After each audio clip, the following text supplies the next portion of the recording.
Yo, what's up with the Odell Beckham? Yo.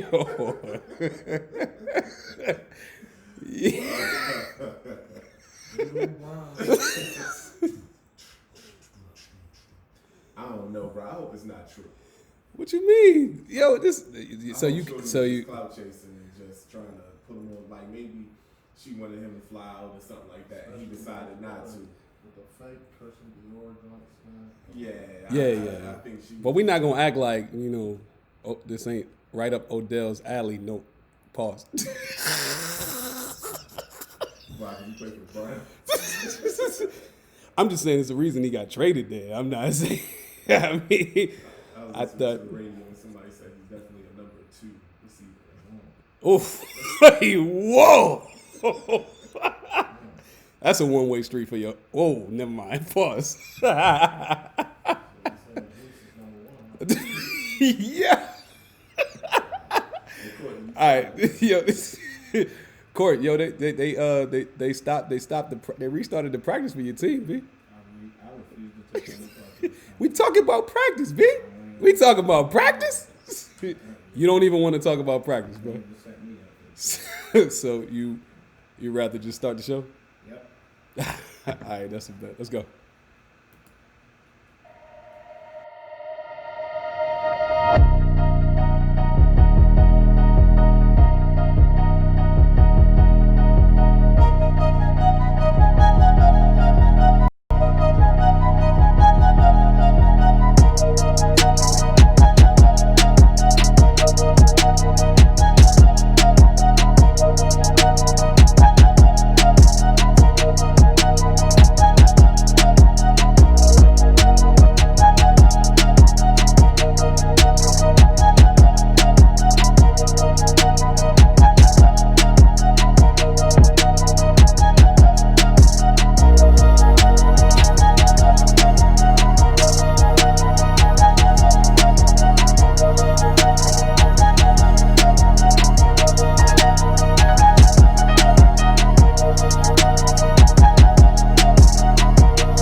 Blessings, world, and welcome to another edition of Fresh Perspective, where we give you a fresh take on this week's hot topics. And got a lot to talk about, man. We got a special time. Generally, when we have football, we don't have the NBA playoffs at the same time, so we got a lot of stuff to cover. But before we get into it, gotta introduce the panel. Our boy Bo 2.0 isn't here today, so shout out to Bo 2.0. So first and foremost, man, Ice Man, how you feeling today, brother? I'm feeling good, man. We getting a little back to reality. Football and basketball, baseball, tennis. I mean, sports on top of sports. Let's get it. All right, cool. And we got the young and talented Mr. Worldwide, Mr. Courtney Chappelle. Talk to me, man. How you feeling? It's good, y'all. I'm feeling good. I can't complain. Let's do it. All right, cool. And last but not least, the guy who makes everything run so smooth, the guy who puts all of this together in terms of the setup and how it looks. What's up, Mr. Professional? How you doing? Man, what's going on, y'all? Aside from Odell, let's go. You know, I missed a perfect pun last week. I should have said, everybody, let's meet the professional, but it totally slipped my mind. But Whoa. yesterday, the NFL started. We got football, guys. We got football. Game time. Told y'all we was gonna have football. And and you did, Courtney, you did. But I kind of want y'all opinion on something, because it's a perspective going around right now, or just thoughts going on. You had both teams. You had Houston, you had Kansas City come together in like unification, basically, and the crowd booed. Yeah, I didn't understand that. And so I'm gonna start with you, Mr. Professional. What's your take on that, man? It's like, because it wasn't anything. It almost like they tried their best not to offend anybody, yet they still got booed. So before I get into any of the questions and the show that we prepared and everything, I just want y'all guys' thoughts on that. First of all, first and foremost, shout out to Bo 2.0. He's not in the building, so shout out to you, man. I hope that you are doing well and not telling women to go cook somewhere in the kitchen. With that being said, it's disrespectful that you're booing people that are standing in a place of unity, but it kind of speaks to everything that we've been talking to for the last 5 years, man. These people are really showing their true colors, man. And the simple fact that I think the game was in Kansas City last night, right? Kansas City. Yeah. So I don't really expect anything less out of the state of Missouri. I've had my experiences there, being in Fort Leonard Wood, going through that state, dealing with a myriad of different characters and personalities. So I can't say that I'm surprised, but I am. It just puts me right back in the same mentality where I want to say F everybody that is not really taking this movement into consideration and taking it seriously. I got you, Mr. Worldwide. I need a perspective from the young and talented, man. What was your thoughts on it? So, you still in the stadium. It's still happening. You still paid your money. money. Went nationally, public. You still paid your money. You booed and then you cheered.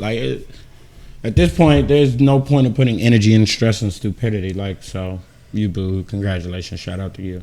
You wanted to make it known that I'm still booing even though I'm standing. So you've just made it worse for people who said it was about the flag because that had nothing to do with it again, and you still booed. So they kind of revealed some things. No, they didn't reveal nothing that we ain't already know.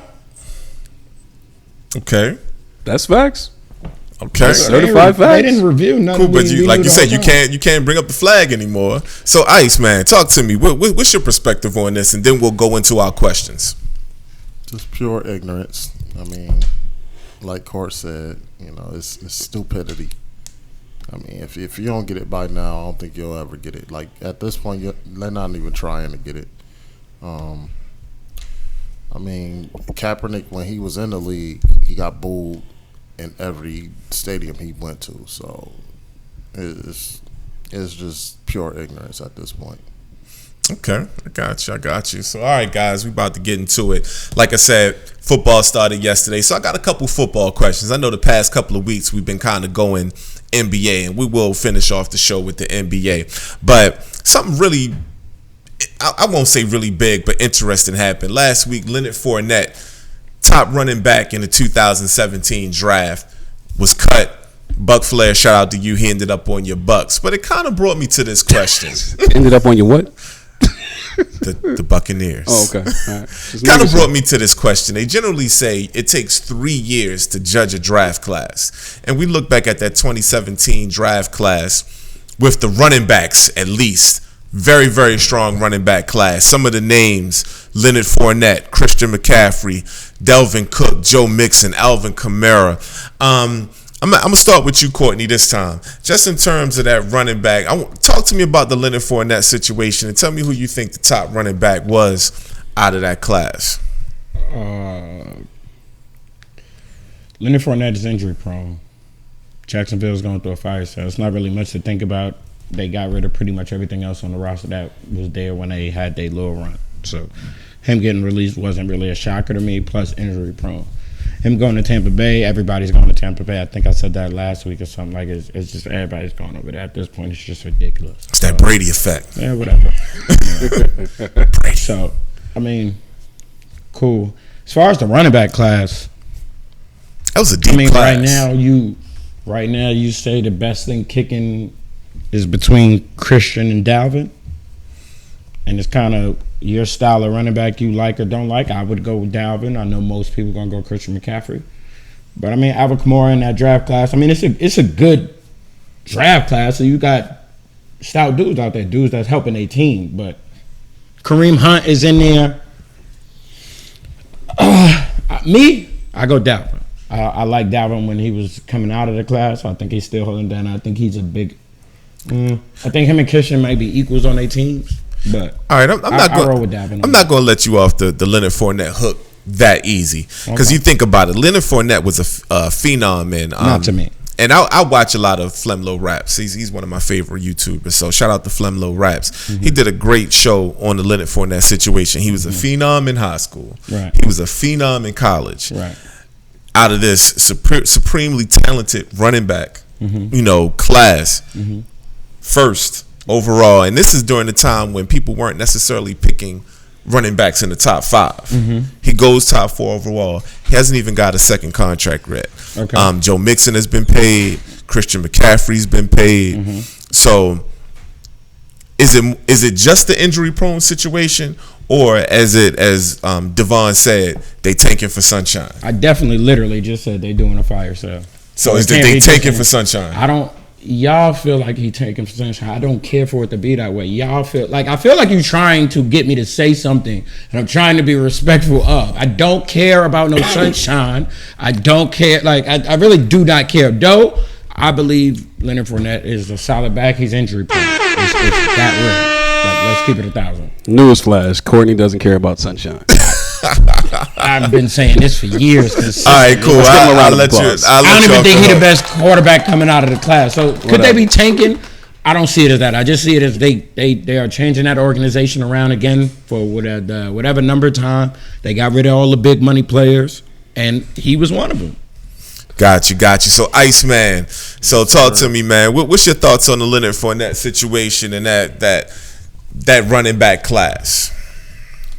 I'm with Courtney. He's injury prone. He has the ability to be a phenomenal player, but what are you doing if you can't play?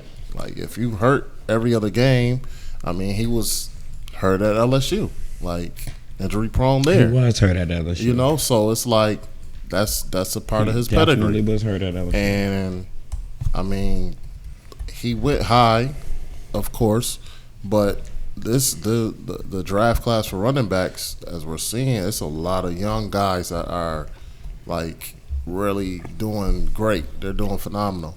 But running backs, they don't get their, they get the tail end of the stick anyway. Shout out to Samantha Wernett. She must be a Jacksonville fan. She said they building their. She said she's. Yeah, she said they building their draft capital. Yeah. So I mean, as far as he's still in the state of Florida. He just went to go play with the GOAT. Like I said it. I want to say I was one of the people that said he was either going to the Bucks or the Patriots, and look where he landed. So, groupie. That's what it is. Okay, Mr. Professional. I just need your take on this situation before we go to the next question. And matter of fact, could you go to the comments, because the comment section I'm gonna go to the comment section, and I got some comments. I got some comments. First of all, let's read through these comments. And I'm disregarding Samantha Wernett, even though I got a lot of love for you and appreciation for you. Melissa Bowden laughed loud. Dennis Combs said, "Hey fam, and I don't believe in Trevor. And Trevor doesn't believe in you, Dennis. He doesn't believe in your ability to chew straight." Shout out to you, Dennis. Shut up, Dennis.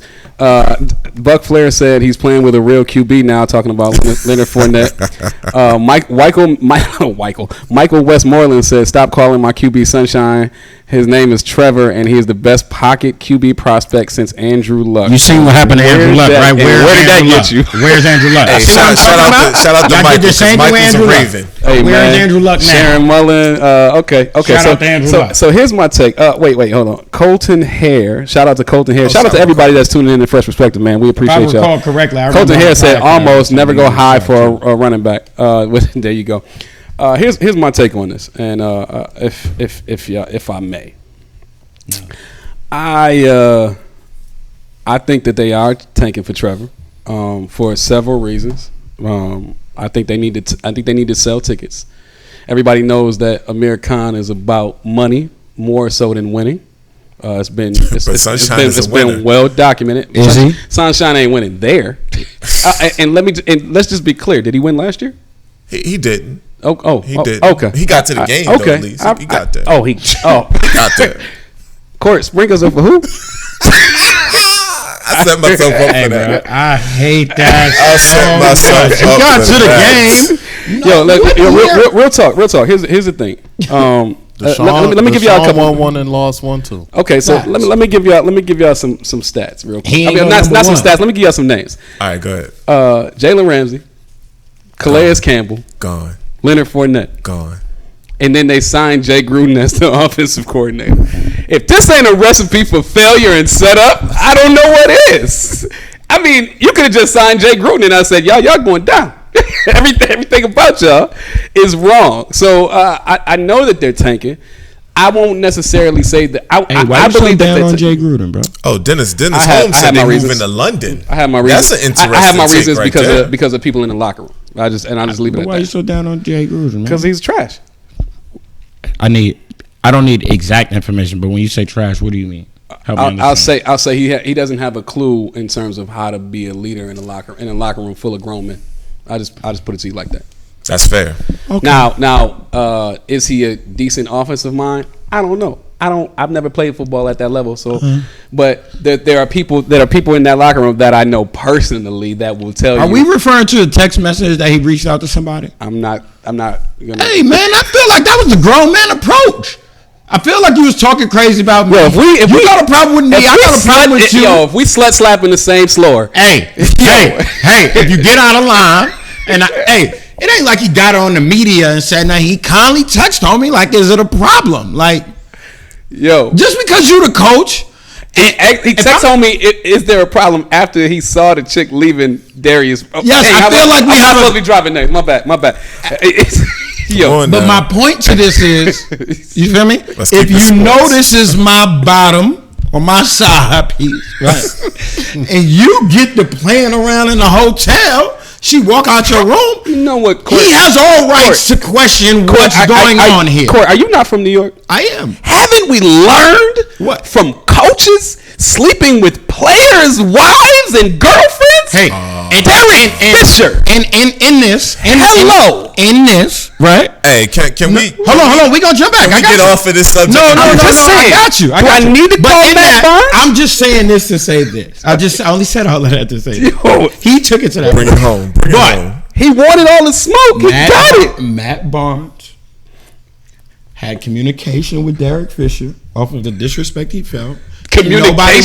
Nobody was upset with Matt Barnes for how he handled the circumstance. Nobody. They handled it like men, and it's over. It was what it was. Jay Gruden seen his chick leaving a particular room. Jay Gruden took it even further. Jay Gruden seen his chick leaving a particular room, got a running back benched for 2 games for it, and sent cheerleaders to the slaughterhouse in the UK to make sure that everybody was appeased. Jay Gruden is a trash bucket of trash buckets, bro. Let's be clear. I tell you this much: I will never, in my life, as we move forward, I'm not sleeping with my coach's pieces. Let's move forward. It might get you bent. Now you're a Tom Coughlin guy, Courtney, from back in the day. So he ain't there no more. So how do you feel like? Do you feel like this fire sale that you stated earlier is this because of Coughlin? Are they trying to get rid of the Coughlin stench off of the team? Hey man, Americana, if you got rid of them because of what Coughlin did, you done. It ain't about money to you. You're just stupid. You about to sell a team. He's still trying to buy Wembley. But listen, man. I don't come really. On, man. He's not. Tom Coughlin ain't got much to do with it. He's not bright. He's the only minority owner in the NFL, and doesn't make minority proven moves. Hey man. I just don't think it's Tom Coughlin. Minority majority owner, my bad. He tried it. He thought Nick Foles was a good move. I can't knock him for it. Injuries came in. We don't know how it would play out without injury early in the season. I mean, he got injured on a touchdown. So we're not going to act like it was – we didn't really get to see much, and all jokes aside. So for me, it's not that deep. Like, whatever. Cool. Who cares about Jacksonville? Why are we even discussing it? Like, I know. Let's move on. But back to that draft real quick, Devon. We talked about the running backs, historic running back class. Right. Give me like some of your favorite players that came out of that draft real quick, and just Mitchell Trubisky. Go ahead, say it. Say it. Now understand, say Pat Mahomes did go number 10. Say it. John Ross went 9. Say it. Mitchell Trubisky went 2. Say it. I love how you set that up. Say that. Trubisky. Say that. Mitchell Trubisky. There you go. Is one of my favorite players. There you go. Stand on that. You know why? Stand on that. Because unlike most quarterbacks around this league, especially the ones from Buffalo, Mitchell Trubisky was a Pro Bowl quarterback. Okay. So whenever you get through. Now, some of my other favorite players from that draft: Deshaun Watson. Shout out D. Watson. You should have went one. You should have went one. Yeah. We should have drafted you in Chicago. We definitely, thank the heavens above you didn't, Playboy. Well, at least he wouldn't have got his spleen broken in Chicago. That's for sure. Another player. Let's see. What was that? C-Mac. C-Mac's one of my favorite player, even though he's juicing. He should. Wow. You can't do that, bro. Hey, listen. You have no. Those are his own feelings. That man is on that juicy juice. So stop it. All right, but you got the same biochemist on your staff as LeBron James. But okay, all right. Wow. Whenever you get through. No shots at the king right now. Yo, bro. Like what you doing? All right, we're not going. What is a biochemist? I don't know. Somebody who is proficient, be careful. Who is proficient at looking at the guidelines and mixing up a serum that is either undetectable or meets the guidelines. Mary J. Blige was on that list as well.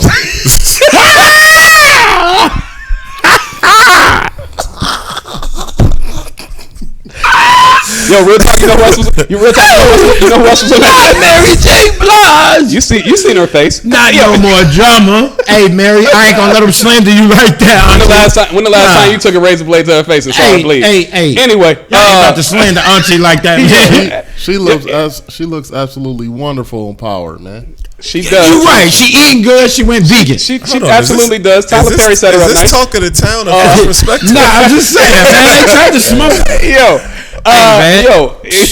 Can we bring it home? Hey, I'm gonna do this like man. I'm gonna do this like LeBron. You know who else is on that list? Peyton Manning. Hey, Mary, I say, and we know. Listen, all right, Mary, if you happen to see this show, I say you respond to that comment like LeBron responded. Now, what I got to do? I was sitting here doing power, minding my business. Hey man, shout out to Dalton Smith. All right, guys, let's get back on task. Y'all playing too much, man. Y'all playing too much. Actually, I'm kind of done with this draft talk right here. Hold on.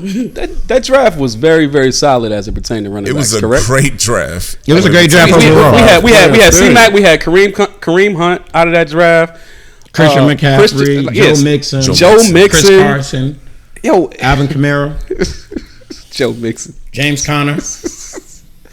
What do Joe Mixon? Never mind. Never mind. Hey, I told you Joe Mixon wasn't getting all that money we was talking. No. You were right, but he did get above 10, which I said. He got a fair deal. He got a very fair deal. Very fair deal considering the numbers he was talking. I told you. Yeah, he wasn't getting. I know the GM came right in office and come down on them high price keys. He wasn't getting that 14.5 to 16. I know you. You hit the blunt early that day. You was just bugging out. He hit something. Hopefully it wasn't nobody in the face again. Wow. See, here we go. Yo, D out here taking shots today. I don't know what y'all doing. What's wrong with you? What's that in your? I don't know. Man. You're doing too much today. Boy is shooting people out today. But no, it was actually a very strong draft. Tariq Cohen was taken third round, fourth round. Yeah. That draft was deep. That draft was deep. That draft was very deep. Eddie Jackson in that draft. And with all of that said. Yep, I think Leonard Fournette might be that actual missing piece that the Bucks need to go ahead and go all the way. Can you not say that? I'm gonna go that. I think Leonard Fournette is still special. Not if he doesn't make it out of week 1. He's still special, bro. Who? He's. And when you got Tom Brady back there throwing the ball in 0.2 seconds, this ain't the Patriots though, bro. This ain't New England. Have you seen what's on that squad? So we can see what is on. I seen we was on the Eagles squad that had a bunch of dudes too. They lost. Dream team. Okay, all right. Good point. I seen everything the Patriots had. They lost. That's facts. My man Trey Day was in that draft class. Trey Davius White. Shout out to Bills Mafia, man. Yeah. Oh yeah, they all could go to hell. Marshawn Lynch is on that team too. Man, Marshawn. What?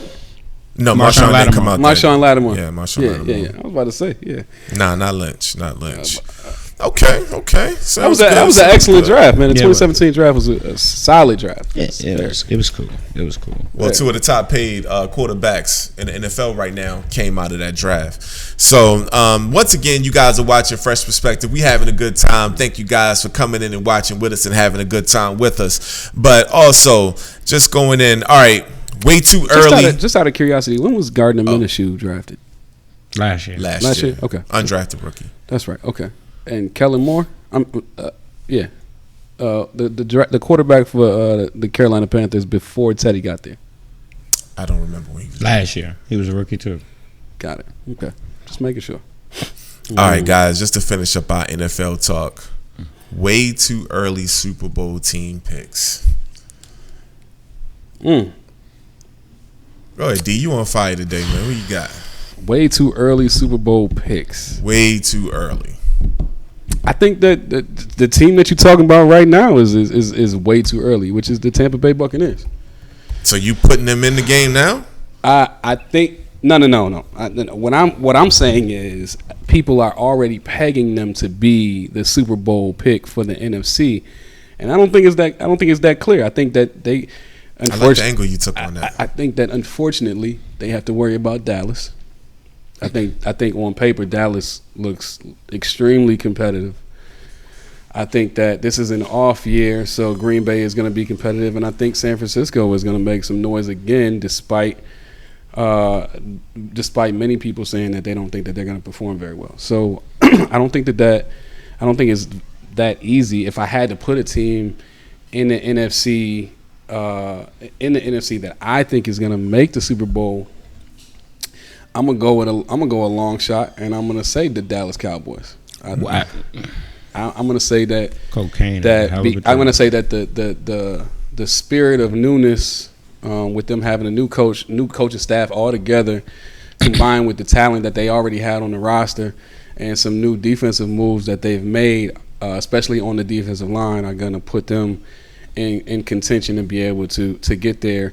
And the reason that despite my better judgment, I actually hope it happens is because I want Jerry Jones to be in debt to Dak Prescott for like 50 M's quick. So on the AFC side, I don't think he's paying that boy regardless. I told you that a long time ago. And I hear you, but if he make it to the Super Bowl, especially if he wins, it's over. Okay. On the AFC, can I ask y'all something on that note? If he makes it to the Super Bowl, wins, and Jerry say, "I'm not paying you, go get your money elsewhere," then what? He got to go get his money somewhere. He gonna get paid regardless. But I got a question. But then what? How did that affect Jerry? Is my question. How would that have affected Jerry? Is my question to that kind of thing. That's my only thing. I don't think personally. I've always felt like he's not going to pay him. But on top of me feeling like he's not going to pay him, I have consistently preached to y'all that I don't think I don't think he want to pay him at all. I really don't think he views him as a QB like that, y'all. Like, I just don't think he views him as a QB like that, y'all. I think he waiting for his next QB to fall into his lap. Personally, that's just me personally speaking. And what QB would that be, Court? To fall in his lap? Yeah, I don't know. Like, because he already went out and snatched Andy Dalton. But that's a stopgap. That was like kind of in the range of where he's going, but in the same breath, he waiting for somebody like Aaron to go, yo, I want out. Aaron Rodgers to go, yo, I want out. By any means, I want out. If Aaron was to get out, he wouldn't go to Dallas. He'd go somewhere that was gonna shit on the Green Bay Packers, or he'd go home to San Francisco. And maybe with Garoppolo, so about how they did with you contractually. That's a possibility because Garoppolo's trash buckets too. But okay. Okay. So Courtney, who's your way too early Super Bowl picks? I'm going Seattle, Kansas City. Seattle, Kansas City. Yeah, I'm going Seattle, Kansas City. Sleeping behind that, I really want to go Minnesota. I'm just not sure. You don't think the loss of Stephen Diggs is going to be catastrophic for them? Even though they picked up Justin Jefferson? Justin Jefferson's still a rookie, though. Not as critical. Okay. I've seen them. How can I put this? I've seen them shell Diggs out and have some success. I've seen Now, it wasn't I've seen them long-term successful success, without but- Thielen. I've not seen them successful without Diggs. Long-term success. I've seen them. Okay. I've seen them shell them Yeah, out in but games where only they still when- won the games. Right, but And only just when shelled out. Dalvin Cook is there. When Dalvin's not in the lineup, Correct. they I'm expecting Dalvin. Speaking of To, injury, Okay. prone. I'm expecting the Dalvin to be around, and they added Justin Jefferson. But really, I'm going Seattle. I go Seattle, Kansas City right now. Okay, Ice. Way too early. Court took my pick. Well, not for the AFC, but for the NFC. Who you got AFC? That's spooky. Who you got AFC? The Jacksonville. No, I'm just playing. That was a good one. Hey, Jacksonville go to the Super Bowl this year, bro. Bruh. Nick Khan looked like a genius. You hear me? Bruh. Ain't nothing y'all can tell him. I'm gonna keep it loyal, man. I'm going Bills and the Seahawks, man. That Kool-Aid. Man, That Bill Kool-Aid. if the Bills go to the Super Bowl, I will wear an entire Bills outfit. Well, get ready. Yo. Fact. That's on wax? Hey, archive that. Archive These that. are If the facts. Bills not win, go to the Super Bowl, Courtney, Buffalo young Bills and talented Chappelle will be wearing an entire Buffalo Bills Outfit. Bills Mafia outfit. Facts, big fact. Well, Hey, now, Can we get you to wear that on the air? Facts. Okay. Mr. Professional, these comments are on fire. Can you please go to the comments Absolutely. again, sir? Absolutely. Let's dial it back a little bit. Let's go. Let's see. Let's go to Tom. Oh, Jesus. Thomas Myselko said KC versus the Eagles. Yeah, okay. Buck Flair said Colts versus the Bucks, as if I didn't see the Bucks coming. Donovan Samuels, shout out to Donovan Samuels, man. Great show last night, Donovan Samuels with the baseball show. Shout out to you. He said Ravens versus Niners. That's possible. Samantha Warnett said Jaguars Minshew Magic. Okay, all right. Dennis Holmes said I agree. Courtney Chappelle, they not paying Dak. Dennis Holmes, stop licking Courtney. You know what? Michael Westmoreland said Ravens. If we get a wide receiver that can beat one-on-one coverage on the outside. Okay, all right. Buck Flair said Dak in the West Coast offense no good. Wait, did he say? Read that last comment back again. He said Ravens if we get a wide receiver that can beat one-on-one coverage on the outside. Like you don't Breaking like news. You don't have Hollywood. Hollywood Wait. is- Like Time you ain't out. got Hollywood. Time out. Breaking news. The season has already begun, sir. They've cut down rosters. If you ain't got one, you ain't getting one. Oh, that's not true. I think Marquise Where they getting Brown's it from? gonna be that guy. AB is out there. Yeah, AB's out there. Hey, they are not letting AB in his videotaping ways back into the NFL currently. You Hold on, Courtney, gonna reintroduce that conversation? Hold that thought right now. Hold that thought because that brings me to my He's next been question. recording things a lot in the Courtney. last 18 months. That brings Facts. me to my next Enough. my next question. A couple of shows back, and I got to give props to the professional because he said this. One of the questions was, who's going to be signed first? Josh Gordon, AB, Des Bryant. Josh Gordon has already found a home, so shout out to the professional. You were correct. told you. Oh, but wait. right now, hold on. I was hold on. talked down on when I thought he was going to get back, even though he was high. No, he made it. No. So I agree with you. Did I not? I agree with you. And I said he would be the first one to get signed. So right now we got Earl Thomas sitting at home. We got AB sitting at home. Why are you talking about that? Josh Gordon is a special talent. Let's stop being disrespectful to the guy. The guy is special as it pertains to He being is able special. the long ball, to He is being able special. to adjust to the football, his play. speed. He's nice. special, all right. Now, Court, shut up. He's a special human being. I'll tell you that. Ain't as special as AB meets, but listen. All right. Gordon. Back to Josh Gordon. I'm not touching that. Hey, man, I would hope you Hey, the wouldn't touch it. NFL, you know what? I'm going to leave that topic alone. I'm just going to tell y'all that the NFL, when we be coming at the NFL about race, man, let me tell you something. I don't know too many companies taking the drug addict back too many times, but I'm just being real. All right, with so y'all. what about Earl Thomas, AB, and Des Bryant? Yo, do you know how many Where they people in going the at? '70s and You know, '80s that were shout out. cokeheads that were making guap for companies that they would just overlook? Matter of fact, you talk about drug addicts. The WWE has been fostering. Matter of fact, the WWE and the Major League Baseball has been fostering drug addicts for well over 2 decades, if you include steroids and juicing as a part of the drug addict personality. So let's be clear. Drug addiction is not necessarily a disqualifier as it pertains to sports entertainment, especially when you talk about baseball, basketball, and football. All right, so who's next? Earl Thomas, AB, or Des Bryant? Earl Thomas. Earl, you think you gonna To get signed? Yeah. AB, who else? Earl Thomas and Des Bryant. Des Bryant. Des might Bryant. well put his retirement papers in. Des Bryant is the next to get signed. Over Earl Thomas? Yes. Wow. Buck Flair said D knows his weed player. Shut up. That's a fact. Courtney, who you think, man? Earl Thomas. Courtney, AB, you have Des. no room to Who's talk. next?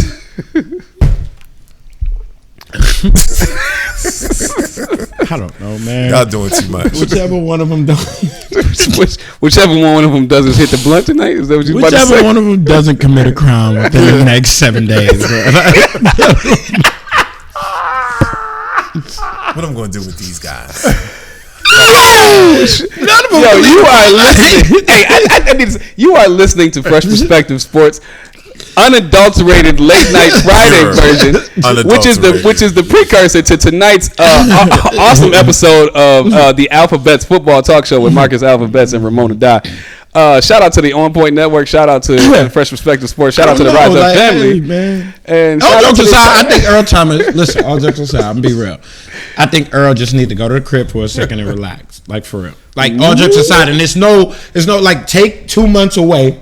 Earl need therapy. Yeah, like that's what I mean. 2 months to just get away, talk to somebody, Earl Thomas, and come back. Yeah, because Earl didn't his girl pull a gun out on him? Yes. How long ago was that? That was very recent. less than 2 months ago. That's trauma. And he is showing the effects of the trauma in the way he's dealing with football teammates, bro. Bruh. He's out there losing it. Bro, let me tell you something. Earl just needs to go ahead and get his affairs in order, relax, and come back. If he needs to go seek help, the last place that he needs to go is the main team trying to sign him, which is the Dallas Cowboys.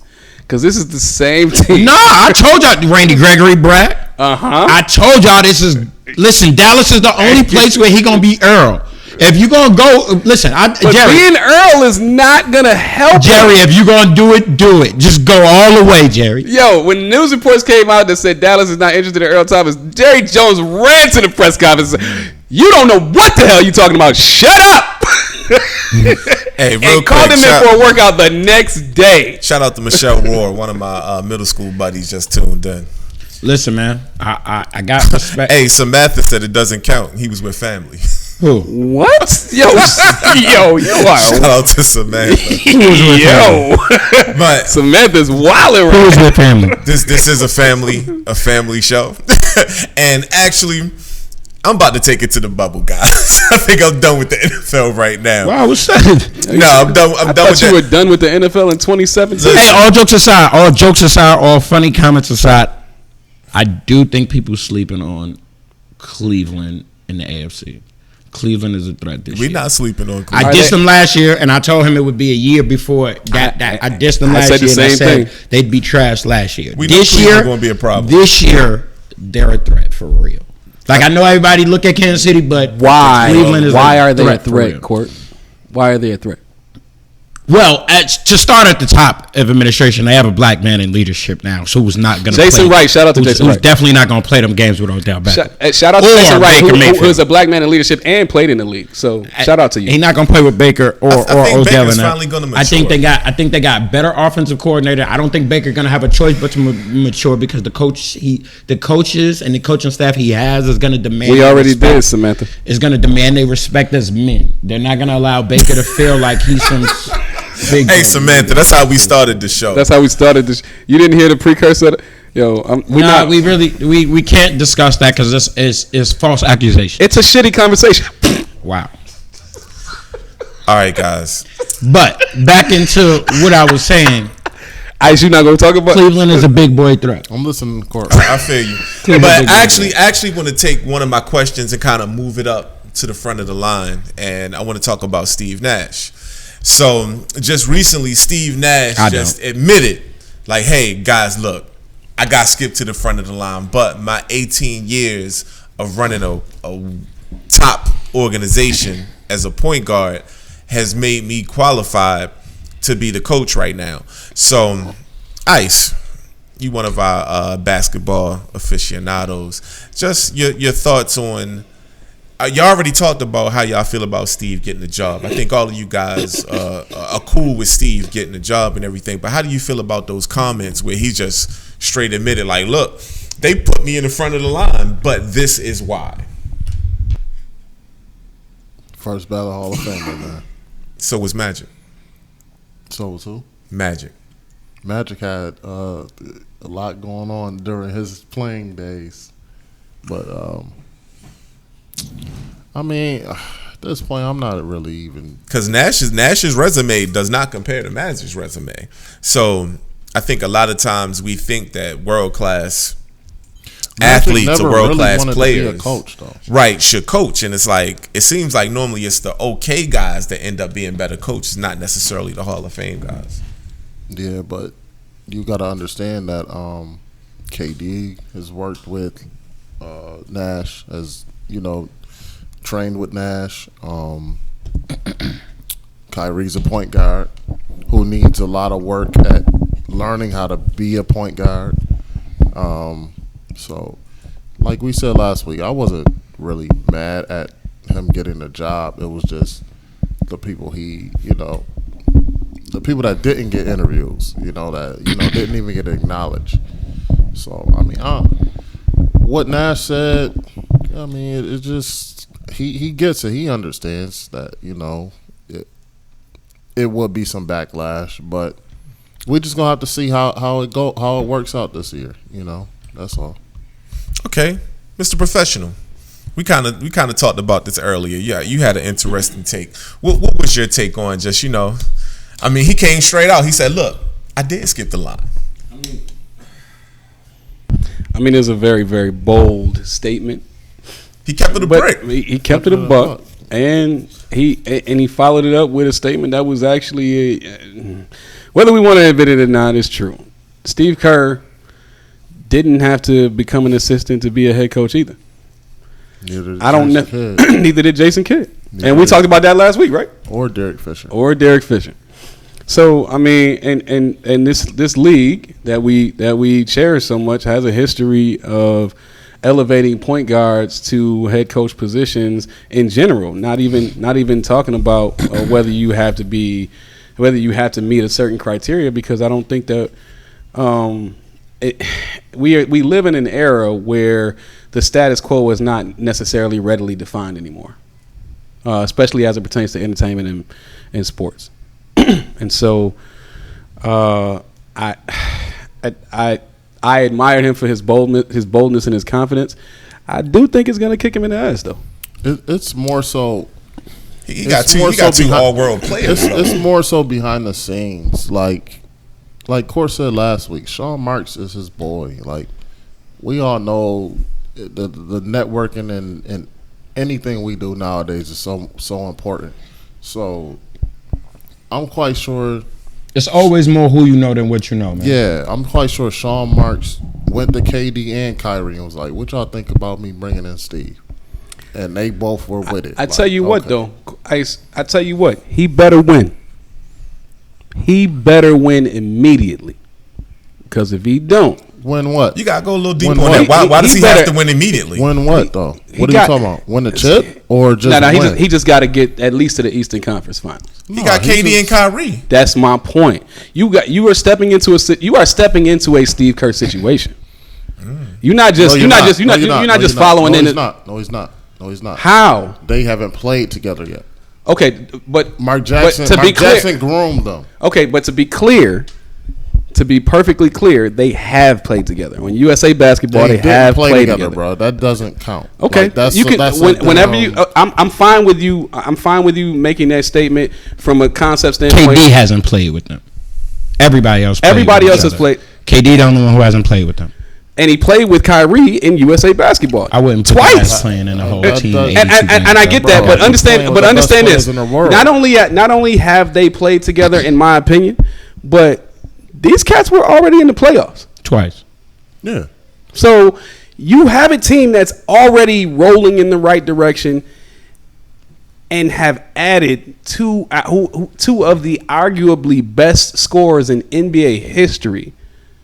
A player by the name of Kyrie that can get buckets whenever he feel like it, can get to the bucket whenever he feel like it, and KD is arguably the most unstoppable scorer that this league has ever seen.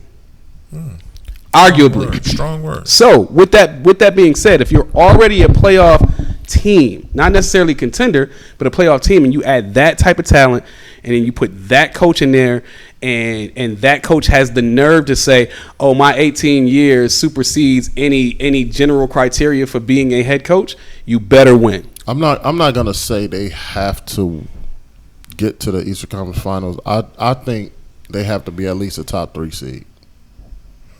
With that team, they have to at least. But then again, we don't know what's gonna happen come the time of the season.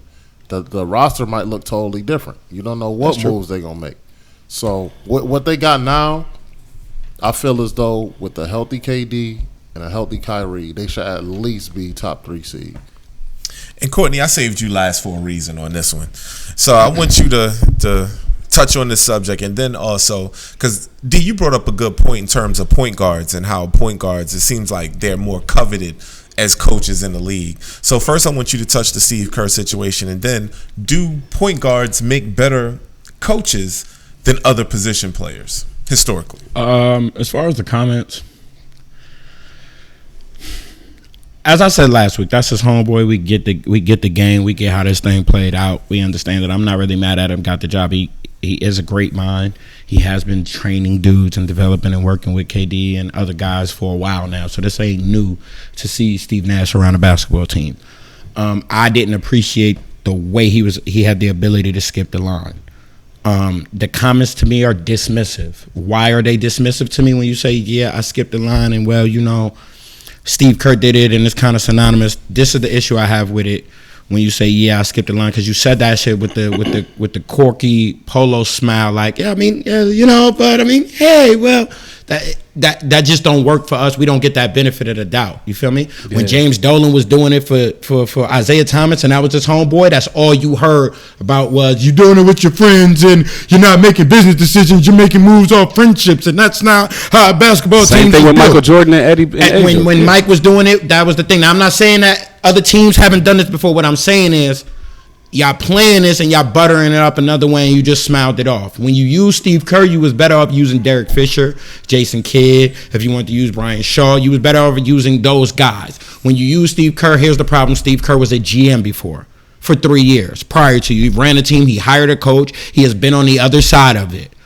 On top of that, when you try to use the excuse, I'm just talking about what he said. I'm not talking about him getting a job or nothing. I'm talking about how he explained it. You should have did better, Sean Marks, at coaching your boy up on how to explain himself. Because when you go, well, my 20 years, my 2 decades and 2 MVPs give me the cachet, I go, the Brooklyn Nets were moved from Jersey to Brooklyn. Hove and them did all this, got KD. It wasn't to lose, bro. You've never led any team to a championship. I don't recall you ever being in the finals. You weren't in a championship in college. You've never led a team successfully to any championship. You're a 2-time MVP, so what are you going? So can I just expect you to make sure KD and Kyrie get MVPs? You've won 60-plus wins. You've had the best team, the best scoring record. You started the 3-point thing. You did all that. You never seen the finals. It was you were never successful with it. And the coach that taught you the game hasn't been successful, and he's currently failing. At the same exact how many conference finals has he been to? Who? Steve Nash? Yeah. 2, 3. Did they go with one with Dallas, y'all? Steve Nash and them got the one? I don't think so. I think no, it's one. I think Phoenix has been the one. One. Yeah, I think they went or no. I think they went to one. Essentially, is he not the Canadian Chris Paul? Hold on. Courtney just brought up a good point. I don't know if he's ever been. Is he going to run a D'Antoni offense? A little bit of that, a little bit of Steve Kerr, but my point to all of that was you've never. Let's be clear. To your point, James Dolan empowered Phil Jackson. Derek Fisher wasn't even Phil Jackson's first choice. It was Steve Kerr. Right, Steve didn't want to leave his daughter and them being on the other side, and he was like, "Yo," and he wanted to go to a team that was already established. Yeah, but he took a note out of Phil Jackson. But even more established, it was about his lifestyle at the time and his family being based on his daughter being that. Like people make at his point in life, he can make a life decision that's best for him, right? Not for finances and a name. And the best circumstance was, Golden State's already loaded, a playoff team. I don't got to develop them. I'm going to get the money I want here. I'm going to get the extra year that James Dolan don't want to give me, and I'm closer to my daughter and all of them. I'm not knocking anybody for taking a position, but what I am saying is you don't get to use your playing resume that has no actual success outside of yourself and then be like, well, look what I did. All right, you created some 6 men of the year. You got Amari paid. He was a superstar, and you was 2-time MVP. You never seen a finals. You can't. Kyrie Irving has hit a game-winning final shot. How can you really talk to Kyrie? You never been to a finals, bro. He didn't even win with Dirk. Didn't even win with Dirk. KD.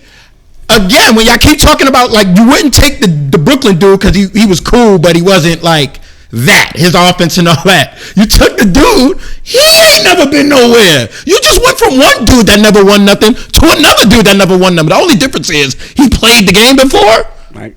Like I said, I'm not knocking. Again, I'm not even on this that hard. I'm just saying what he said, it was dismissive to me. It's the Sean Marks thing plus this. And it's super dope. And everybody has been praising Sean Marks and him. I just wanted to be on record now. And I told you I'm going to keep doing this to Brooklyn. This is the second rebuild of Brooklyn with big names, with all this publicity, with all the momentum, with the we supposed to do this, we right here. They've been sold 3 times in 20 years. They've had multiple executives, multiple coaches, giving up multiple draft picks, and this is the second time they on a superstar run. So y'all keep telling me about success, and I haven't seen any success out of the Brooklyn Nets outside of playoff runs. That doesn't make up for New York because nobody gives a damn about the playoffs in New York. They won a championship. We've seen playoffs, bro. Like, who was the first superstar run? Well, their superstar run when they went and bought. They traded for Deron and paid him $100. They paid him superstar money. It started with Deron Williams. Okay. Then they gave up their youth, and they went and got KG to go along with Pierce to go along. It was one more youngin on that. Ray Marsh, to answer your question, yeah. Joe Johnson. That's who it was. Ray Marsh, to answer your question, Nash been training with KD for a while. With KD for a while. I don't know. Yeah, he got relationships. I don't know what the complexity of his relationship is with Kyrie, but with KD, he definitely has. They know of each other. They've had conversation, but he been working with KD for years, like even a little bit. At the end of the day, players respect players. So correct. I agree. I just didn't like the dismissals of it, like that, like Royal Ivy as being a name spoken about as an assistant. Phil Handy as a name being spoken about as an assistant. They already got Jock Vaughn. So my issue with this is y'all finna go get black assistants who've put the grind in, developed, trained, have great relationships, have ran plays, have done all of these things, been a part of championship squads. You're going to put him around Steve Nash, and when it's all successful, we going to go, Steve Nash won it, man. He's doing great with the team. Now, realizing you done lined him up with a bunch of black assistants. Okay. But this is not a black and white thing. I'm not doing all that. I'm just saying, even if you take the black and white out of it, I didn't appreciate it. One assistant who's already taken them to the playoffs. That been pop. When you say Steve Kerr, look at Steve Kerr's mentors. Look at the people who mentored him. He's been on championship rides. Steve Kerr had 5 championships when he started coaching? Yeah. He had 2 in San Antonio and 3 with the Bulls? Chicago. That's correct. I've been to 5 finals runs, bro. How can you tell Steve Nash and Steve Kerr not the same humans? You might have had a better career, but my career resume is more successful than yours. They only got 2 things in common: the name Steve, and something else. And wasn't Steve Kerr up in either the free throw or the 3-point percentage thing? Wasn't he high on the list, like top 3? He was the highest Steve for like 2 out of the 3 years that they won the chip. He had the highest. But I mean, in the history of shooting, he's like top 3, top 4 in one of the was until as the height of threes going up. But like 3-pointers made, like he can shoot. I'm just saying they not the same. When you compare him to even Jason Kidd, led the Nets to 2 finals. I literally led that. That was me. I was the star of that group. I led them to 2 finals, and then I went to Dallas and played a different role, and we won one there. He led them to two finals. I led the Knicks to their last playoff run with 50-plus wins. To two finals with Jefferson, Van Horn, Kmart, and Kerry Kittle. Squad at the time. Jason Collins, Kerry Kittles, and who's the guy that shot the limo driver? Jason Williams. Jason Williams. Yeah. I mean, and you know what, D? I can't see the comments right now. How we looking in the comments? Anything? No. We addressed all of the comments, man. That's all I'm saying, and I want everybody to for tuning in. The Fresh Perspective. Listen, post your comments in the comment section. Like and share the show. Please go to the On Point Network and the Fresh Perspective page and subscribe, man, so you can continue to see these great conversations. And as we move forward, I just wanted to clear. I'm not. Just not a black or white thing. I agree with Ice again. I get it with Steve Nash, man. It's no knock on Nash, and I think he's gonna do great. I just didn't like the way it came. There was a better way to go. Yo, I skipped that line, and it was some other ways, and my friendships helped me establish this thing, but I get it, and I get what y'all saying, but the way you I get it. It was like, oh, whatever. I skipped the line. I mean, sure I did. I've been doing this for 18 years, man. And then when you try I beat Kobe in the first round. But when you try to throw it that way, and when you compare the resume to dudes, you can't. Even if we want to talk about Derek Fisher has 5 rings. He's been a part of 5 championship basketball team. He was there the entire ride from '96 through, and then he went and led Utah to playoff run. Sure, you were not me, Steve. You don't have the credentials we got. You never carried a championship in your life. So when you say Derek Fisher did it, I am a champion, homeboy. I am successful at what I did 5 times.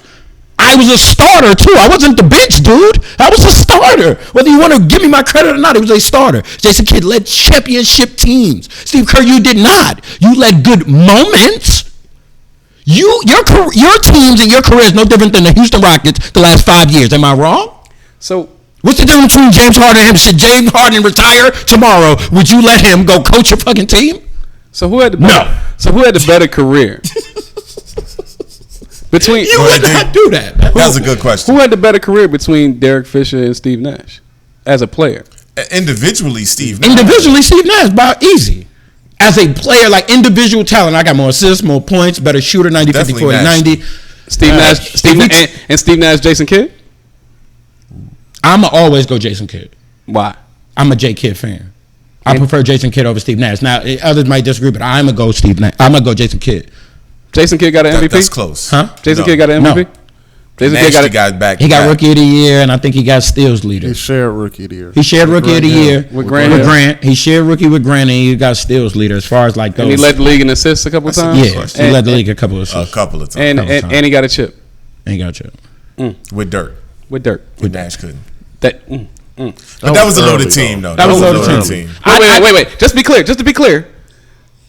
It was a loaded team, but didn't they get rid of Nash and bring in Jason Kidd and win that chip? Yes.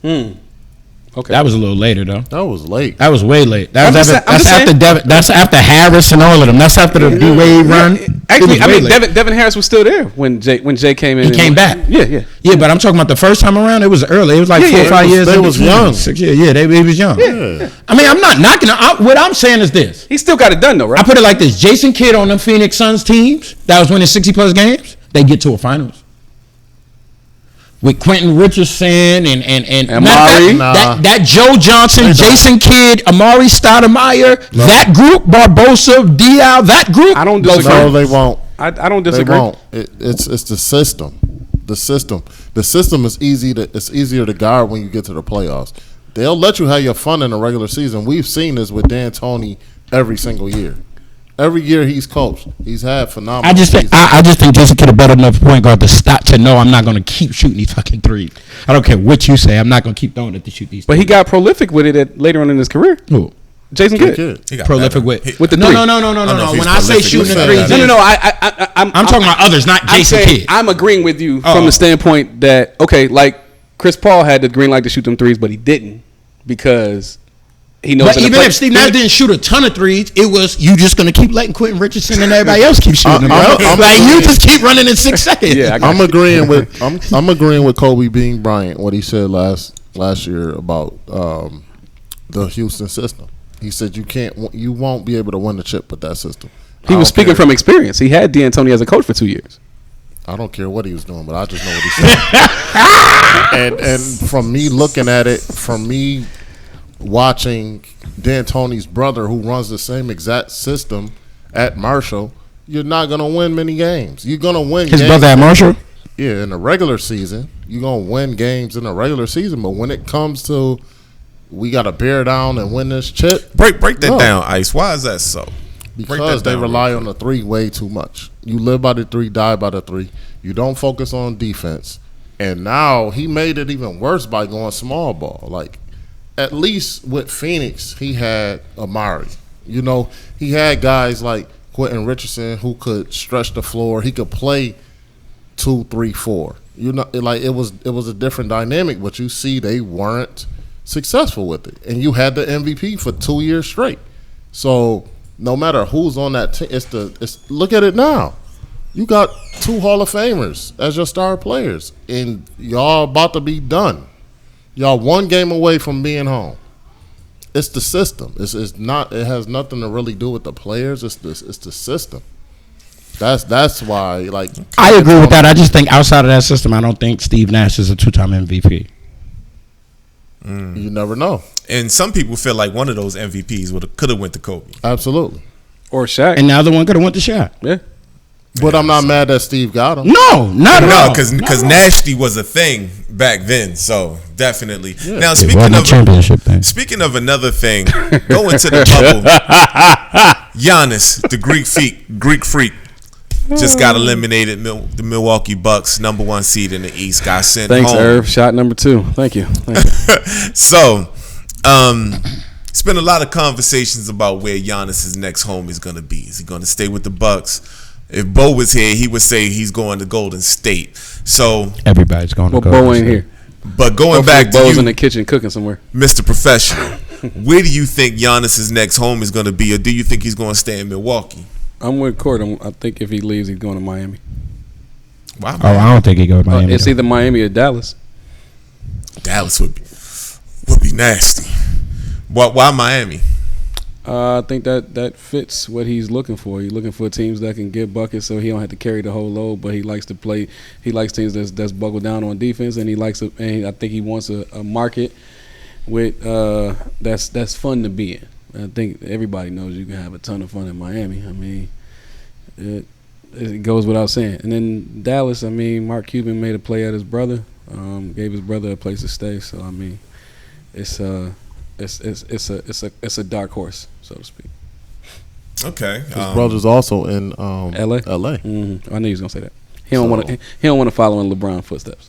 We don't know that. Hey man. Oh man, Stop that wishfully would be a cheat thinking, bro. code for I real. don't want him to go to L.A. Courtney, what you think, man? What's Giannis's next home? I don't really think Giannis is going anywhere just yet. Okay, so you think he's staying in Milwaukee? For a little while, especially because of what's going on right now. I don't think he's staying. If he goes somewhere, Dallas is a sleeper. I don't think Dallas isn't a threat to get him. You think him and Porzingis could play together? I don't know. It don't matter. I know him and Luka could play together, so it really don't matter if. And actually, it could play together because you could put Porzingis at the 5 and leave Giannis at the 4 if you want. And now you could run pick and roll, and you got a stretch 5, so you open up some space down there if you want. But Dallas is a threat. LA is a sneaky threat because of having his brother. So the relationships that's built there and how that play out, you never really know. He's very close to his family. I thought his brother was in Milwaukee. His older brother. He got a younger brother that's with the Lakers that was with Dallas. And he got another dude that's going. Brother. Huh? Another younger brother. Yeah, he got another younger brother that's coming out soon, like this year. I think it's next year. I think it's next year. Next year? No, Yeah. he was a senior this year, so he'll be. Yeah, that's what I'm saying. I don't think he's eligible. He going overseas. Yeah. For this year, this Okay. season. I think it'll be next year. So, I mean, there's a lot of threats. I don't think Giannis. What I don't think is Giannis wants to be the dude to go to the big market. Like if he go to a big market, he was like really like persuaded. He was stole, like highway robbery stole. If he end up on a big market. That's why I said LA fun or market, New not York. big market. Fun market. Right. He'll. Miami is possible. Is a big market. Miami's a big market. To me, Miami a big market team, but it could. Portland is an interesting thing. I could see that happening. Portland is very interested. Hearing Stephen A. talk about it, like I can see that happening. It's not too far fetched. Don't know if it will, but I can see that happening. I really don't. But in all honesty, I don't think he's leaving though. At least not yet. Okay, Iceman, what you think, man? Where's Giannis' next home? Think he's staying or you think he's leaving? Milwaukee. I think he'll be in Milwaukee, but Milwaukee has to build around him. I was about to say, but what? Like they have to Put on your GM hat, Ice. If they don't, what would you give him? What would I give Giannis? Yeah, what would you give Giannis? 3-level scoring guards. You have to. You got to get somebody to help them score. Like that's gonna be consistent. So, I mean, I don't know who's gonna be in free agency within the next couple of years, but if it's a guy that can get you a bucket, like a Lou Will type, or somebody that's gonna help him close games, like. That's what you go after. It doesn't necessarily have to be another superstar, but if you can get another superstar, the thing with small markets, you only can afford 2 superstars, basically.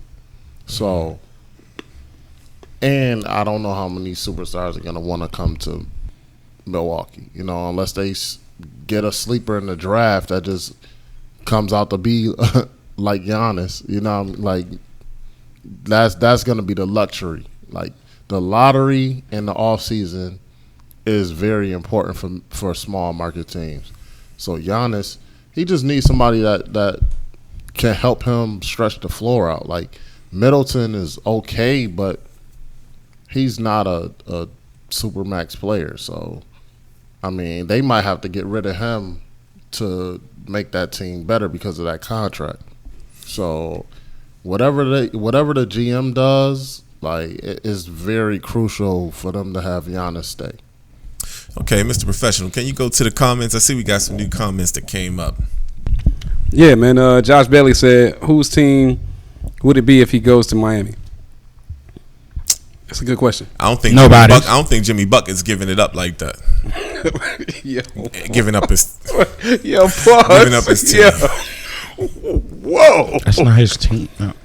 Never. Josh Bailey also said Giannis needs to develop his game, goes to a post move or a better jump shot. I agree with that 100%. It's going to take Giannis time. That Milwaukee Bucks need to put 3-level guards around him, scoring players that could get buckets, guys that are. If he's defensive player of the year and y'all got solid, y'all still trying to build this team like this is early 2000s, bro. This is not early 2000s.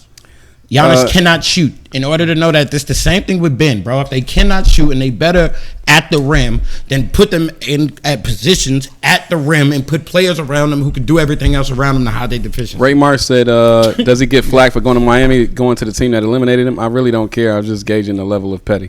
Listen. KD's situation was different.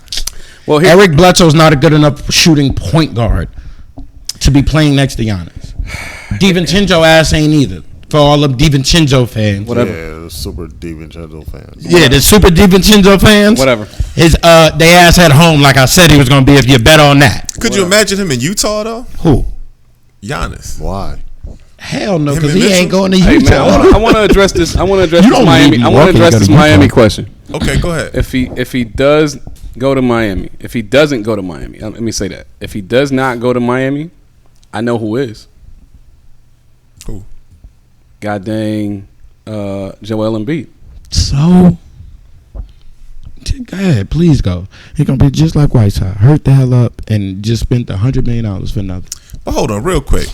Kind of bring that better than Whiteside. That's a fact. His body just ain't. If Joel Embiid, super fact. Way better. Professional. If Joel Embiid leaves, now he's quote unquote the process. You see his contract. They stunk for years. They stunk for years to get Ben, to get Embiid. All of that was for nothing. If they get rid of him now, not necessarily. It depends on what you get back. Yeah, true. If they get Chris Middleton back, it ain't for nothing. What happened? But no, seriously, that fan base has suffered for years so that they can get all of these number one picks. You waste the number one pick on Markelle Fultz. Okay, who's been balling lately, by the way. I know, but you waste the pick on Nerlens Noel. You had all of this high draft capital. what you're left with is Joel Embiid and Ben Simmons. If you give up on Joel Embiid, who y'all nicknamed the process because he was supposed to be the Well, the prize person who pick. nicknamed him that ain't there no more. I know, but he's the prize pick out of all of that tanking. You don't think, and this is for anybody who wants to jump in, you don't think that's all for nothing if you get rid of him? I'm not for getting rid of him at all. That's his thing. You gotta ask him about that. All right, so D, you don't think that just it leaves the whole team I don't in think the vain? Sixers. I said I don't think the Sixers need to give up either one of them. I don't think the Sixers are going to get rid of him. I think he's going to force his way out. Boy, with your contract and your injuries, you better relax. You lucky you getting paid. What you think, Ice? The Sixers don't need to give up. This is my thing with the Sixers. Sixers don't need to give up either one because it ain't their issues. Yeah. When you build, first of all, what I am tired of y'all doing is we blame the players for things executives supposed to do. First of all, it's not their job to put a team together that fit me. I'm the player. I'm the star. I'm the main draft pick. You're supposed to make that work around me. It's not my job to make them work around me. It's your job to make sure that happens in this process. If they would have kept the team that they had last year, they would have a better chance this year. They had a better To the chance this finals. year, but even with but even with that, you got Ben Simmons. He cannot shoot a jump shot, so it forces Joel Embiid to get out there and shoot a jump shot. So basically, Ben Simmons needs to be close to the rim, but he's an elite passer and he's 6'10". This is not rocket science, y'all. All right, and he go play power forward and dime like Jason Kidd used to do from the post and throw cuts. And when they cut, you get to throw it in, throw it across like Braun do. This is your permanent spot. Joel Embiid can now play center, and now y'all got rebounds and defense on the perimeter. On the back end right now. So what that mean? You need small forward, shooting guards, point guards. And all of them got to be able to shoot.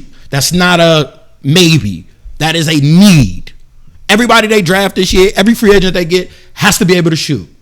There's no point of having Ben Simmons play in the box and then he kick it out to, no disrespect, but fucking TJ McConnell, like, oh my God. Like, hey, come on, y'all. Like you could put shooters around him. They don't look at Miami. Duncan Robinson isn't like the greatest pick. Like, you just found shooters. Tyler Hero is a shooter. Miami got what they needed. Miami continuously gets what they need. Yeah, you get what you need.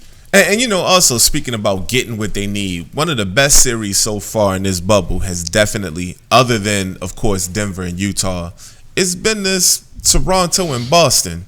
It was looking real bad for a second. It looked like it was about to go 3-0, and then we talked about this last show, so we all know what happened. But since then, since we've been here to all talk about it, we're now at a game 7. Time out, breaking news. Denver's up 105-100 on the Clippers. They came back. Okay, cool. Michael Porter just hit a big 3 to make it up 5. And we'll go into that as well. But now we're at a situation where we're at game 7.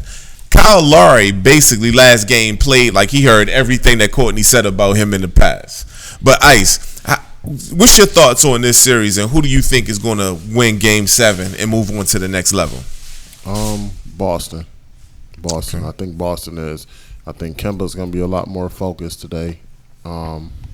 Tatum is going to not try to do too much. Yes, sir. Because that's what I felt he did in the last game. He tried to make too many plays when they just had to relax. They had the lead, but it's tough when you go up 4 and a team comes down and just hits a 3. Like, it's draining. So I get it. Like, being in that situation before, I get it.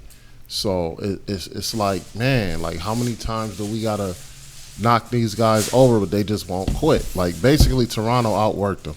So you don't feel like Toronto is going to be emboldened by the fact that they No, outlast it's going to be a dogfight tonight. I wouldn't be surprised if it goes to overtime again today.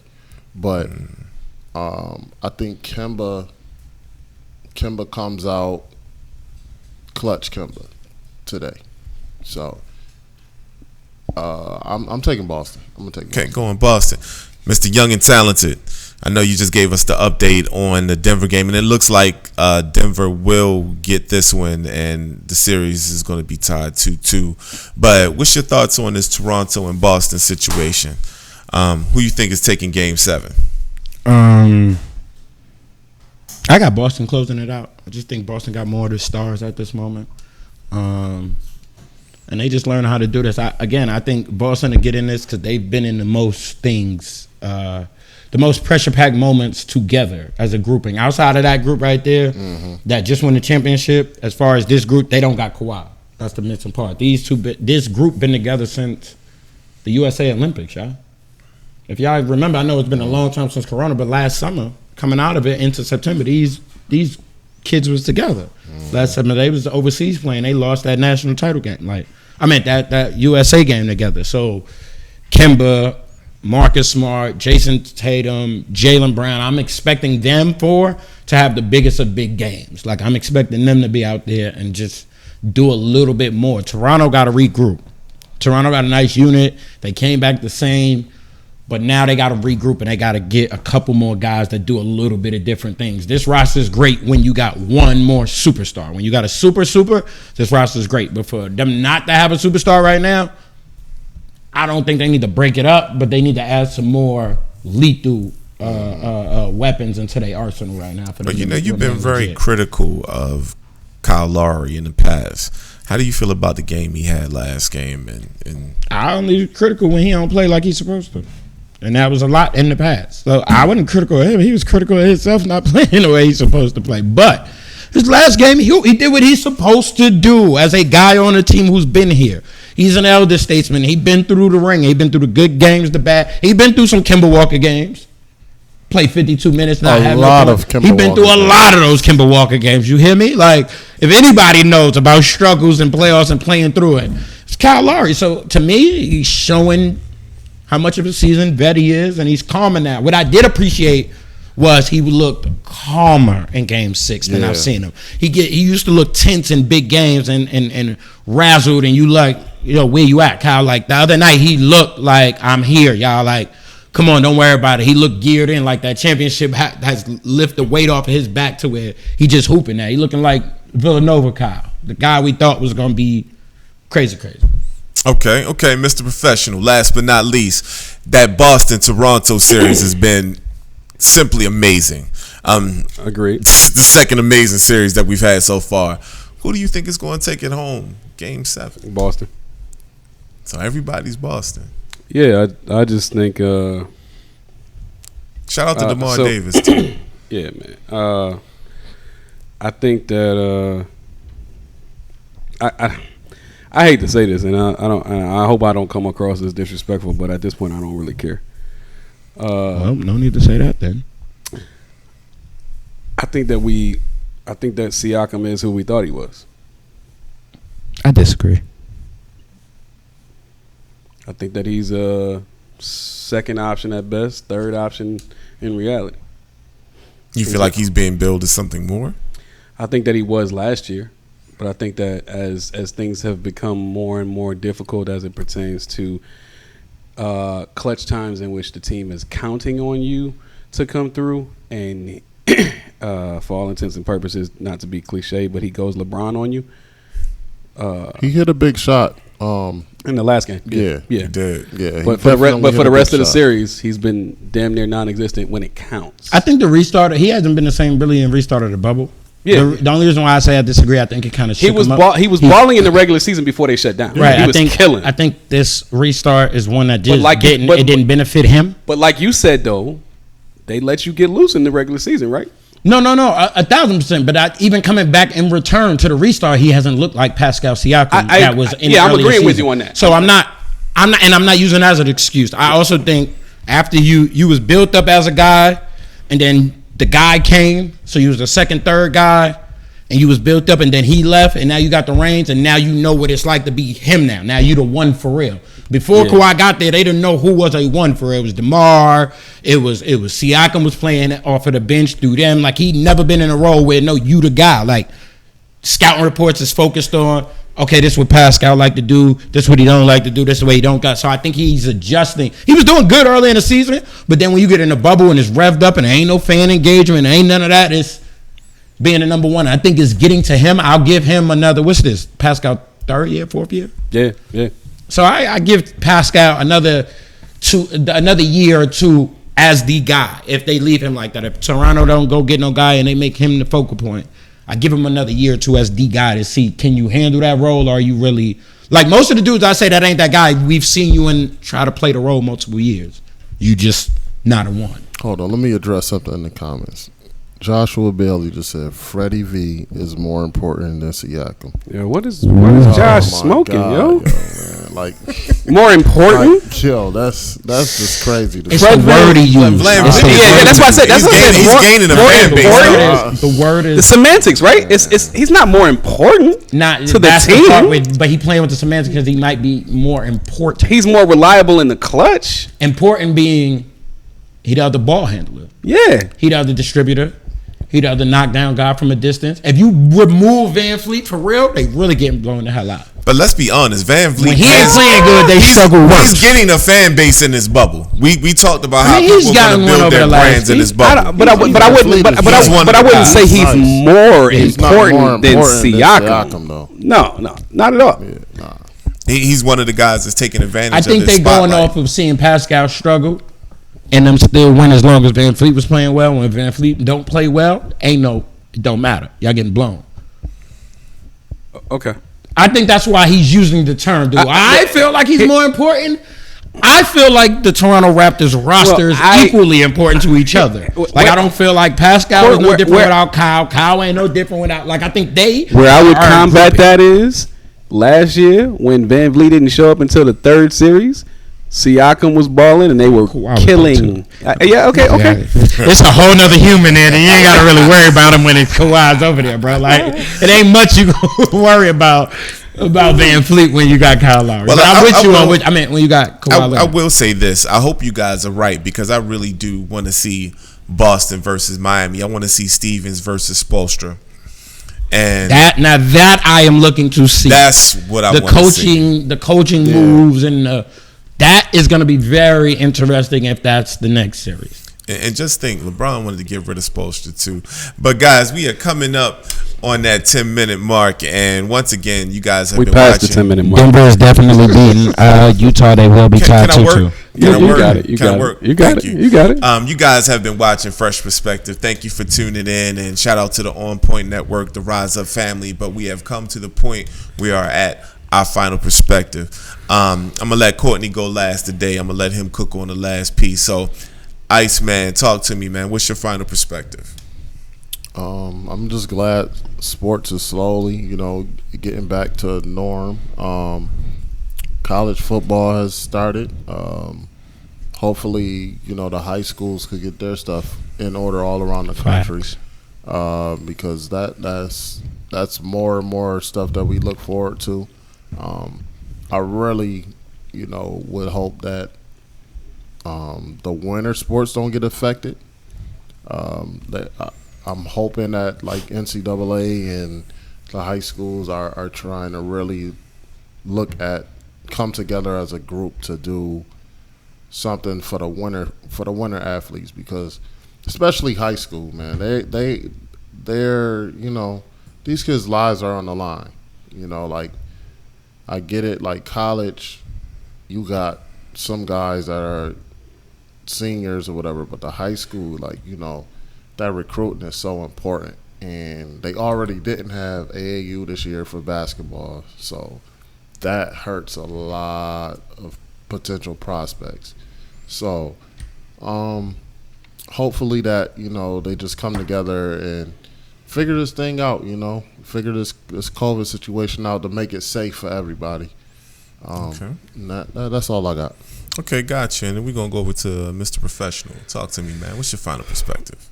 Oh, man. Odell, stop letting women shit on you. Allegedly. To the brand. Listen, in all seriousness, man, for the individuals that have, and this is echoing what Courtney said earlier. For the individuals that have had a history of questionable activities off the field and in the locker room, just stop giving the NFL and its personnel a reason. We want to see y'all out on the field. We want to see you performing. And this is especially directed towards Josh Gordon. I have a special affinity for that guy's talent. I feel as though he is one of the premier players and receivers in the NFL. And I just don't feel like we have had an opportunity to see him at his very best in a great scenario. And it's all because of his own doing. If we keeping it a buck. So I will just say, and this is again echoing Courtney, this is not a color thing. This is a character thing. Stop giving the NFL a reason to remove you from a place where we are able to enjoy the talents that you bring to this league and to sports and entertainment, period. And if you do get caught up in a situation, just own it, man. Stop deflecting and putting it off on everybody else when it's not, when you have had a part. Own your part, fess up, and let's just move on. Let's be grown about this, man, because we just honestly don't have time. We're in a special time right now. That's all I got. And mutual accountability. Mutual accountability. I'll just be brief, but just real quick. The past 2 shows we've gotten over 2K in views, so I just want to just say thank you guys for continuing to watch, continuing to share, and to truly be a part of this movement and everything that we're trying to accomplish together. I really enjoy working with these guys. These are my brothers. And just thank you for tuning in and consistently saying stuff in the comments and sharing the show. I greatly appreciate you guys. That's all I got. Courtney, take us home, man. What's your final perspective?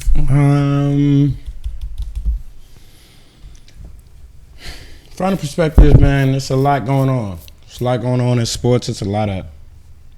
This is gonna be a great year in sports for everybody, man. We give a lot of passes. We give a lot of excuses.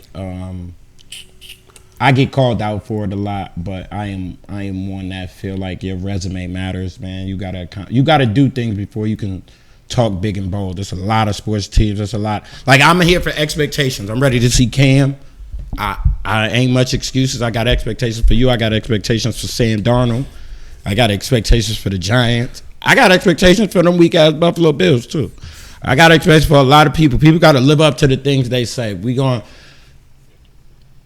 I want to use the platform of the media to attack the things we don't attack. We seem to only talk about specific people and their failures or accomplishments. LeBron James, we will go crazy, but somehow we have missed James Harden failing repeatedly.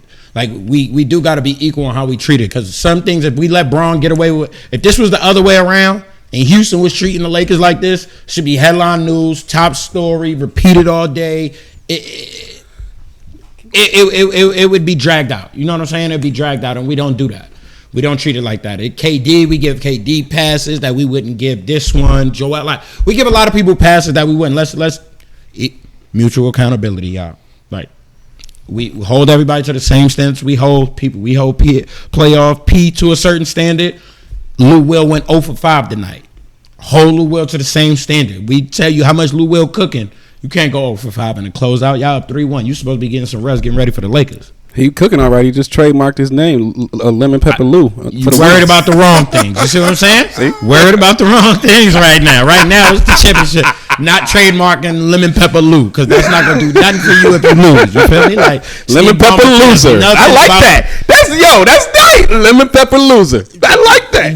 That's what he going to be. And Steve Ballmer don't care nothing about your lemon pepper wings, man. He wants a championship. He's spending a lot of money to try to get a championship, man. He not. So, like, mutual accountable, man. Hold everybody accountable to their actions. And again, shout out to all the teams out there. They pushed the draft back. I'm sorry to the youngins that you got to wait to get your draft. They pushed the NBA season back.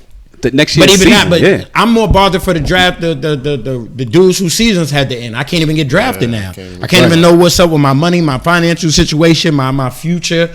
I can't. You telling me to get ready for a season, which you keep working on your craft, but I don't even know what team I'm going to know. Like, all right, this team need me to be able to knock this down. Like, you can't even do nothing. So I feel sorry for them. So shout out to the youngest that's out there still working, still grinding. Y'all keep going. And to them GMs and them executives, I'm gonna say it again. I don't even think they could get workouts yet. They can't even do workouts yet, right? The season's still going.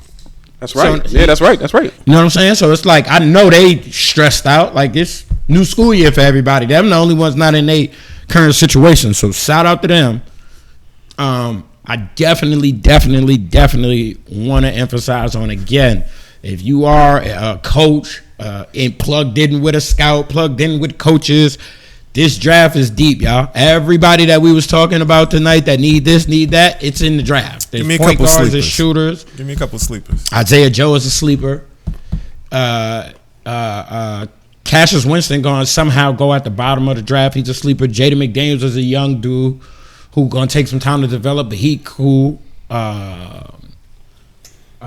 a lot. It's a lot. Like, I like Cassius, man. I'm glad you pointed that out. Cassius, man, he got a story too, man. Cassius Cassius is going to be solid. He's Cassius going to be a good, good man. backup Yeah. for a team. What, he got 4 years? He Yeah. did all 4? Yeah. He got a good story. Jordan O'Hara is going to be a hooper. Shout out to Ice. Let me know about that. Jordan, he's a shooter. Mason Jones from Arkansas is a 3-level scorer. I like Mason Jones. Mason Jones is a 3-level scorer. Kyra Lewis Jr. is a sleeper as far as the lottery picks. Like, Kyra is a lottery pick. For somehow, some way, the draft stock has dropped on R.J. Hampton. Y'all tripping. R.J. Hampton is a talent. Like, Yeah, he's a baller. He's a talent. But I said that to say this draft is really, really deep. Like, it's going to be dudes that get popped. Like, this is going to kind of be like the NFL year, where dudes going to pop up out of the second round helping playoff teams right now, like the Lakers. No matter what y'all say, the Lakers need a point guard, y'all. Let's keep it real. They need Rondo. The Lakers need point guards, y'all. It's a bunch of point guards they could get. Right. Okay. All right. Happy dudes. And thank you so much for tuning in. Thank you to the On Point Network. Thank you to the Rise Up family. Actually, the Alphabet Show, if not, has already started. It's about to start. So, guys, please tune into that show after you finish with us if you still got the time. Hey, But please thank you go so to much. the On Point Network and subscribe to the On Point Network. Please go to the Fresh Perspective page and the Rise Up Family page and subscribe if you have not done so. If you have done so, please push at least 10 people within your circle to go ahead and do so. We are doing some big things out here. We would like to big up everybody in our community and beyond. So please go ahead and do that. All right, guys. Peace and blessings. Peace out.